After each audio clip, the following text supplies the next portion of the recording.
It's really talking about outsmarting hackers. That's when we say hacking the hacker, I'm not going to teach you really how to hack today. I don't have time. 20 minutes is not enough time. But what we can do is talk about some best practices. I can share some stories, things that have happened that we've seen out in the wild that'll better prepare you so that when you see something, you'll know what it is. Okay? So I'm just going to show some examples. And if you guys want to interrupt and ask questions as I go, totally fine. I'm not a lecture type guy. I'm definitely more of a conversational type guy. So I think it makes for a good presentation. So anytime you feel like you want to ask a question, jump right in. Again, hacking the hacker, what we talk about is teaching your staff, your people, how to identify a phish. Okay, so if they're getting phished, how to identify that, how to not give out their passwords, things that could definitely expose your brand, your reputation, and cost you a lot of money. So this is me, Tim Paddock. I'm based in Naperville, Illinois, right in the Midwest. We're just about 40 miles outside Chicago. And I started Magnitech 12 years ago, originally just as a traditional MSP, monitoring computers, making sure the network doesn't go down, backup, disaster recovery. And then of course, as cybersecurity has become a bigger priority, and the nature of the attacks have changed, we've become more of a cybersecurity focused managed service provider.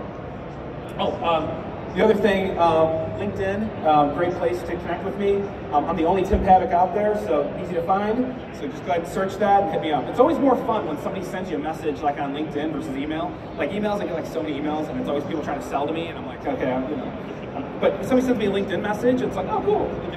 Somebody's interested in talking. So please hit me up. Common business issues. I think I've touched them all right here, but you guys can see the list, right? We talk about, it could be about anything. Whether it's employees, it could be technology, payroll, revenue, costs, legal. All of those things are real business issues. I'll get back to that in a minute. This is a cool website. I'm sure some of you guys that are technical have seen it before. It actually forwards now to a new place where you can actually just type your password. You're not going to submit it. You can make up whatever you want. But you can type it in there and the algorithm will basically say, hey, it might take 3 days for this password to get cracked. So you can really test how sophisticated and strong your password is by going to this website. It's a lot of fun, so check that out. So there's three real main types of phishing, right? What we've seen out there.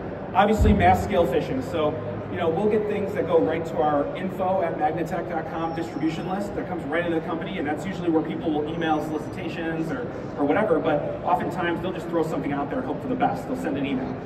Everybody is aware of the difference between spam and phishing, right? Does everybody get it? Okay, spam is like unwanted solicitations. Phishing is a legitimate email. Like it passes all through the spam filters. They're not scored as spam, they're not flagged, they get right through. As me just emailing you, Jason, for example. Spear phishing, right? That's focusing and using social engineering to attack an individual. So, for example, like parts of my LinkedIn profile are public, so you'll know where I went to school. It'll show where I've worked.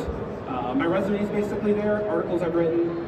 People will research those things on me or on you or on anybody to gain credibility, like they know me, right? So it's like, hey, I went to Nepal, or I know your wife because maybe my Facebook account might be a little bit public, so they see I'm married and where my wife went to school, and they'll start making a story to convince me into thinking that, okay, this person is credible and they know me.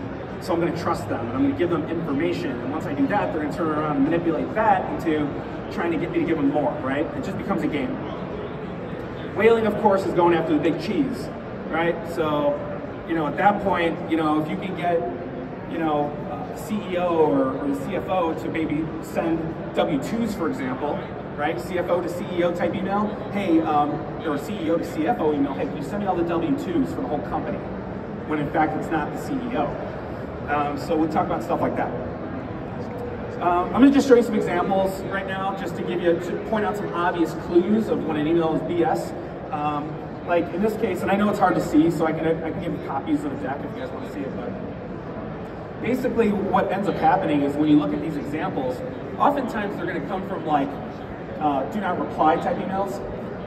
You're going to tell they're automated, they have good grammar, they don't look like they were written by a third grader.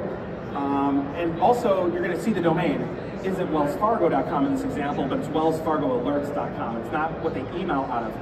All the reputable brands, especially the banks, they all email from their own common domain. So when you go to their website, and you search on the web and you get to their website, that's the domain that the emails are going to come from.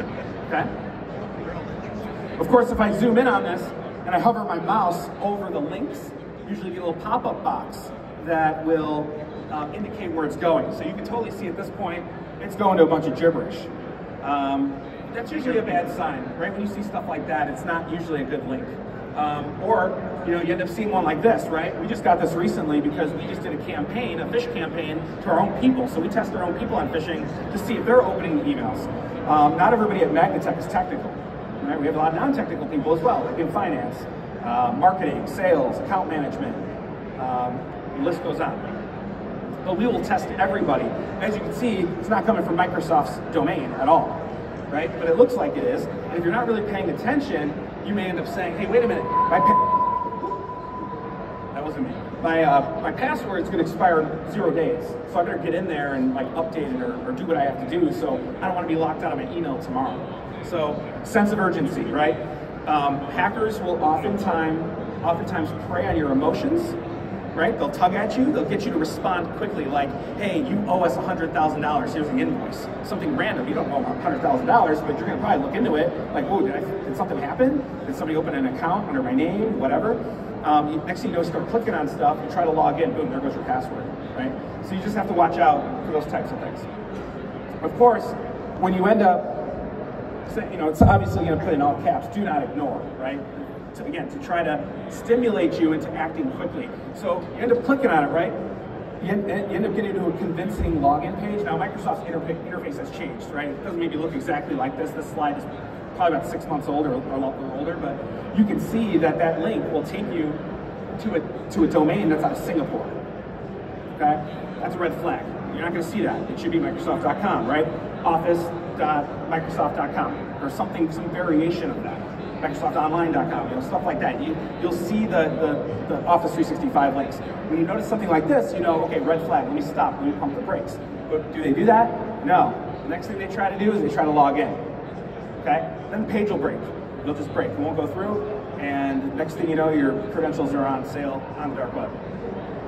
But of course, then we pick that up in our monitoring. So it's an unfortunate thing. So what do we do about it? Obviously, well, I'll get to that in a minute. Here's another one. Here's another bad example of a wire transfer. Anybody that does any kind of international movement in terms of paying, I'm not sure if your call centers are overseas, maybe you guys are transacting with wire. When that happens, there's a lot of risk because once that money leaves your account, it's gone. Okay? So in this example right here, the fake CEO was reaching out to the CFO saying, hey, we got to pay this vendor. I just got off the phone with them, got to pay this vendor, 42 grand, here's the banking information. And of course, the CFO didn't notice that the email address for that user was like a Gmail account. It wasn't their work email. And so what ends up happening, Tom in this case, who's the CFO, starts writing back. Okay, I need, originally the email started off where it didn't show you this. It was just, I cut off the string just to save you some time, but basically it says, hey, I talked to somebody, we owe this money, what information do you need, right? And then the CFO says, well, I need the routing number and the account number and all this, right? So now the fake CEO is saying, okay, here it is, okay, and send it here. As soon as that wire hits, account closes, peace, it's gone. You can't get it back, right? Insurance isn't gonna protect you at that point because it's wired, it's gone. What oftentimes the banks will do is they'll call and say, hey, do you confirm this? Yes, that's it. That's it with wire. So there were a lot of clues in here though. For example, Fred is known as Fred, not Frederick. So Tom should have noticed that when he saw it on the email, right? Fred also never emails him stuff like that. So sometimes it's good to know and have some self-awareness of how your organization works, understanding your own business. I think we rely way too heavily on email. Internally, Teams would have been the right way to go, right? For sure. Stay away from email if you guys are talking internally. Use Microsoft Teams or Slack or something like that that is encrypted, separate platform, a little more trusted, okay, than email. Anytime you got to go through emails, there's always a good chance that you're going to get mixed up with somebody on the outside. We don't want to have that happen. Here's another good one. This happened. not to us, but it almost happened to a client of ours. So Hunter is one of my techs. He works at Magnitech, sits on the desk. He does a lot of support, projects, things like that. Randomly, he sends me an email, which he's never done, by the way. It's free to put a tag in your 365, so like when emails are coming in, it'll identify that it's coming from an outside place, an external sender. You're starting to see that everywhere, very easy to implement. But right there, okay, that's weird. And I know that's not Hunter's Gmail account, and I'm pretty sure Hunter never emails me. He usually just walks up to me in the office, or he'll Teams me. We just don't use email internally. But I got a good, excuse me, I got a good kick out of this because it's saying my ACH, my direct deposit information has changed. Okay, so what are they trying to get me to do? Send his payroll checks to some other bank, which isn't his. So he's gonna get screwed, right? We pay the money, he gets stiffed, he can't pay his mortgage, all hell breaks loose, right? So we can't have that. Of course, with ACH, that is insurable, a little easier to recover, stuff like that.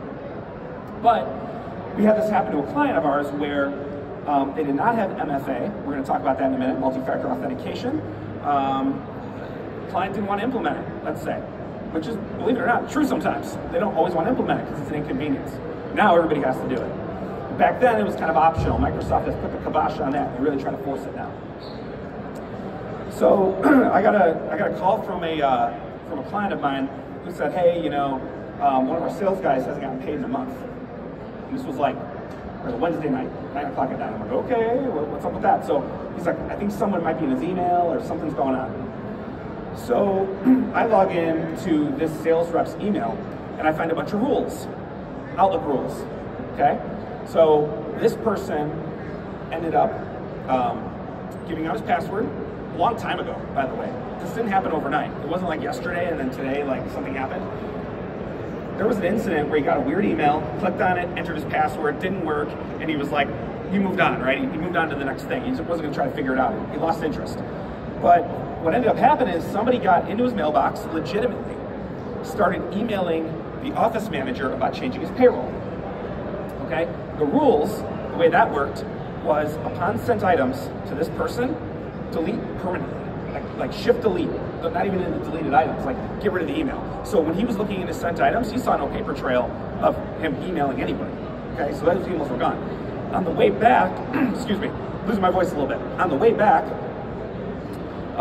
there was a rule that said when I get an email from this person, send a copy to this Gmail account, which was the hacker's outside email account, and move that email to RSS feeds. Now who the hell goes in there and looks around? Nobody, right? So in his email, it was an RSS feeds, that's where he went. So the hacker knew, because they got the Gmail alert, that an email came back. I'm gonna log in, I'm gonna go to RSS feeds, I'm gonna read that email and reply. And when I reply, delete immediately, right, out of sent. So now there's this whole side conversation between the hacker and the office manager, who is one of the owner's wife's, wife of one of the owners, thank you, and she worked from home. Again, a COVID issue, right? Now you've got a hybrid situation where you can't just walk up to somebody and say, did you send me that weird email? Like the gift cards, right? No, like we're believing email. This woman works from home. There was no verification. There was no workflow that you have to sign something. Like, of course, now in its wake, you create processes, right? So this can't happen again. If there's any silver lining, it's that. But what ended up happening was she changed the payroll, okay? And when I went into the rules, I found all that stuff, removed them immediately. We implemented MFA. I said, hey, we have no choice now. They ended up recovering that money, which was good. But it's one of those things, right? So people are oftentimes even emailing from your mailbox, and they'll just use the rules to hide everything. So check your rules once in a while. There's a free tip of the day. If you think something weird's going on, check your rules. So of course we have MFA, right? Pretty much everybody's seen it now, whether you have an authenticator like Duo for like logging onto your computer, or the Microsoft Authenticator for 365 or anything else. You know, Gmail or Google makes an authenticator. Really, the authenticator is just a token, and you can use it to enroll any service. So whether you want to protect your Amazon Prime account, or anything that has a credit card on it, you can protect with MFA your social media accounts, right? It's embarrassing when somebody says, hey, my Facebook was hacked. Like, just set up MFA, it takes 2 seconds. You'll never have to remember your password again, which is really cool, but it just lets you in, okay? And without that token, nobody else can log in. If it's an undetected type, like a different phone or browser, it's gonna ask you for that code. Really nice. Passwordless entry into 365. That's also a tremendous feature. Nowadays, it just pops up with a number, and you just got to enter the number on your phone, lets you right in when you're trying to go to webmail. Webmail is the #1 way hackers try to get into your 365 mailbox. They're not going in through your Outlook client. They're not going through your PC. They're going through the web browser to webmail. So, and of course, the likelihood of somebody getting your username, password, and your phone is pretty remote. So the likelihood of that happening, very slim. These common business issues, okay? We talked about that at the beginning. I just want to check my time. They're all impacted with a cyber incident. Every single one of them is in jeopardy if something happens on your network, okay? And you get compromised. All of it. It's not worth it sometimes, right? To protect yourself, and it's an expense, but to not have it, there is so much more endangerment to your business, to your livelihood, reputation, all of it. I also want to talk a little bit about the dark web stuff and disaster recovery. So we've had scenarios. I mean, it doesn't happen as much anymore lately, but we talk about ransomware attacks.